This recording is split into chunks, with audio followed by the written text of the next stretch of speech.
The top 10 extinct animals scientists brought back. Let's get into it. Starting us off at number 10, we have the quagga. Once a prolific subspecies of zebra across South Africa, the quagga was sadly hunted to extinction in the 19th century. The decline in population all started after European colonists took to South Africa and hunted the species nearly into the ground, as it competed with domesticated animals for forage. By 1878, the wild population was decimated, although some were taken to zoos in Europe in an effort to rehabilitate. But tragically, in the end, the breeding programs were unsuccessful and the last captive quagga died in Amsterdam in 1883. That was until about 100 years later, when the quagga became the first extinct animal whose DNA was analyzed, and it was then that scientists discovered just how close a match they were to the plains zebra. By 1987, the quagga project began, and their mission is to recreate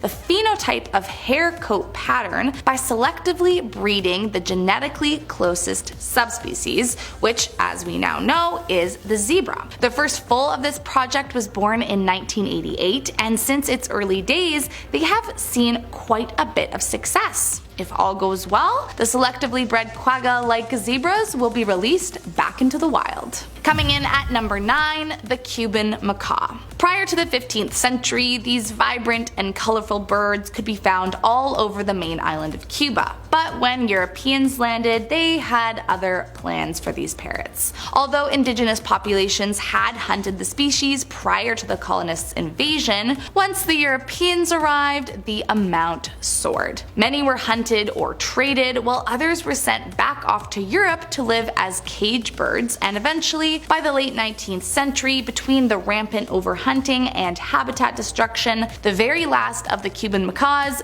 died, making the species extinct. But according to the British writer Errol Fuller, aviculturists are rumored to have bred birds similar in appearance to the Cuban macaw using the genes of a sister species. So who knows, we could be seeing them fly around Cuba in the near future. Coming in at number 8, the Arabian oryx. Historically speaking, the Arabian oryx could have been seen roaming around throughout most of the Middle East, but by the time the late 19th century rolled around, you were not likely to see one outside of Saudi Arabia, and in the 1930s, the only remaining populations were found either in the Negev Desert in the north or the Rub' al-Khali in the south. Tragically, it only got worse from there. Starting in the 1930s, it became fairly customary for Arabian princes and oil companies to hunt down the animal, and eventually the hunts grew to employ as many as 300 vehicles at once. By the middle of the 20th century, the northern population was effectively extinct, and finally the last Arabian oryx died in 1972. Thankfully, a few people had the forethought to send a couple off into captivity, and they were effectively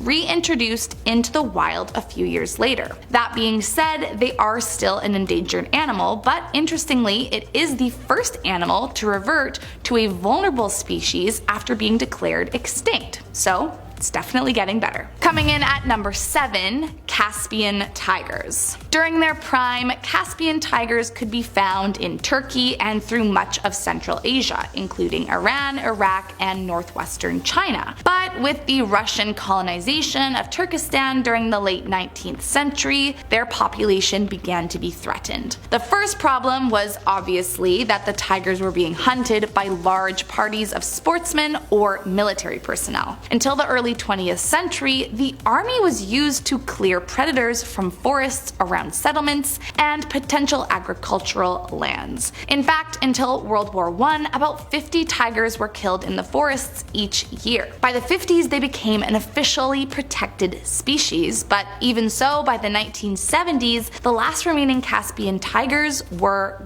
gone. However, according to recent findings that the Siberian tiger is the closest relative to the Caspian tiger, discussions have been started about introducing the Siberian tiger into a safe space in Central Asia. And hopefully, if they get it right, the tiger would adapt and live successfully where the Caspian tiger once roamed. Coming in at number 6, heath hens. Once an extremely common bird, heath hens were a subspecies of prairie chicken that could have been found just about anywhere across North America in colonial times. However, like many other species, the population was deeply affected by colonizers who hunted them extensively for food. In fact, it has been speculated that at the first Thanksgiving, it was actually heath hens that were served, not wild turkey. However, by the time the 18th century rolled around, the heath hens developed a reputation as being the poor man's food,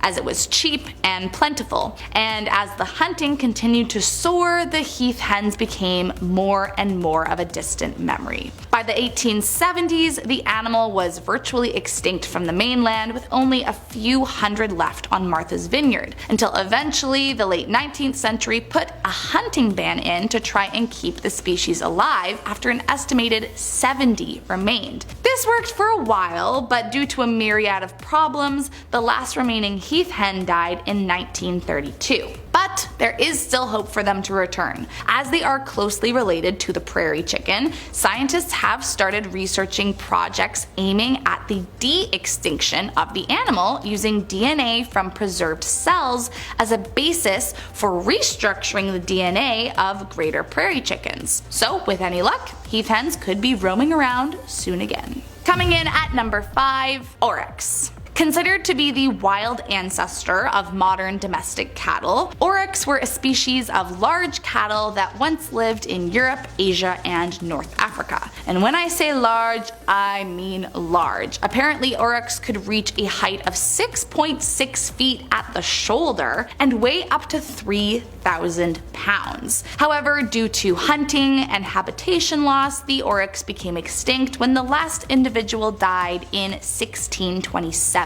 However, recreating the extinct species may not be an out-of-this-world thought according to scientists. Starting back in the 1920s, Heinz Heck, a German biologist, initiated a selective breeding program where he attempted to breed back the oryx using several cattle breeds. Essentially, the idea was to breed out what they had been domesticated for, and the result was called Heck cattle. By the 1980s, herds of Heck cattle were released into the Netherlands, and since, Heck cattle have been crossbred with other European cattle breeds in the hopes of creating a more oryx-like cow. Coming in at number 4, the dodo. Maybe the most recognizable of any extinct species due to just how straight up bananas this bird looked was the dodo. Once upon a time it was found exclusively on the island of Mauritius, but what was most fascinating about the dodo was that it evolved without any natural predators. However, like many animals that evolved in isolation, the dodo was entirely fearless of humans. However, this fearlessness, coupled with its inability to fly, unfortunately made the dodo an all too easy target for sailors. Although contrary to popular belief, it wasn't just hunting that took out the dodos, but the introduction of other animals like monkeys and pigs into their habitat, who destroyed their nests and forced them into a competition for limited resources as well. So,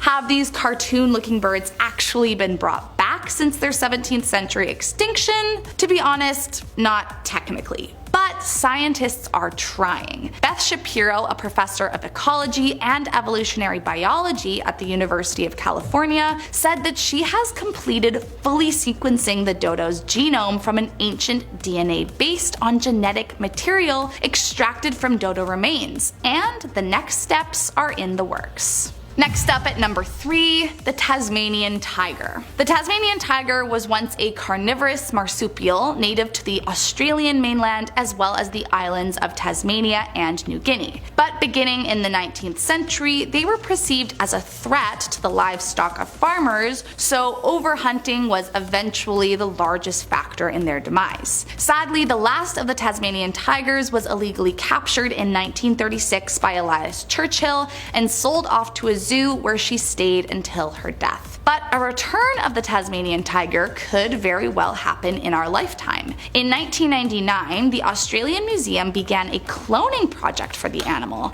an endeavor that was initially dismissed as a publicity stunt. But in 2002, researchers successfully extracted replicable DNA from the specimens. Now, fast forward to August of last year, and the University of Melbourne announced it will be partnering with a company called Colossal Biosciences to attempt to recreate the animal using its closest living relative and return it to Tasmania. Coming in at number 2, the woolly mammoth. I'm sure we're all familiar with the gigantic fuzzy ancestor to the elephant because, well, it's probably one of the most famous extinct species recorded. The last isolated population of woolly mammoths lived on Wrangel Island in the Arctic Ocean until roughly 4,000 years ago, and famously the first actual remains of the behemoth were found in Siberia in the late 18th century. Interestingly, at first, the researchers studying them were incredibly confused because they could not understand how a warm climate animal such as an elephant could have wound up in such a freezing cold area. But eventually they put all the pieces together and came to the realization that what they had found were the remains of an extinct animal. Amazingly, since those first few skeptical years, thanks to the cold temperatures in the Arctic, the carcasses of the extinct creature have been super well preserved by ice, allowing scientists to access the DNA in ways that is not always possible. And thanks to that, it is apparently in the works to try and bring the beasts back into the world. In fact, after a genome project for the mammoth was completed in 2015, it has been proposed the species could be revived through various means. So while it hasn't happened just yet, by the sounds of it,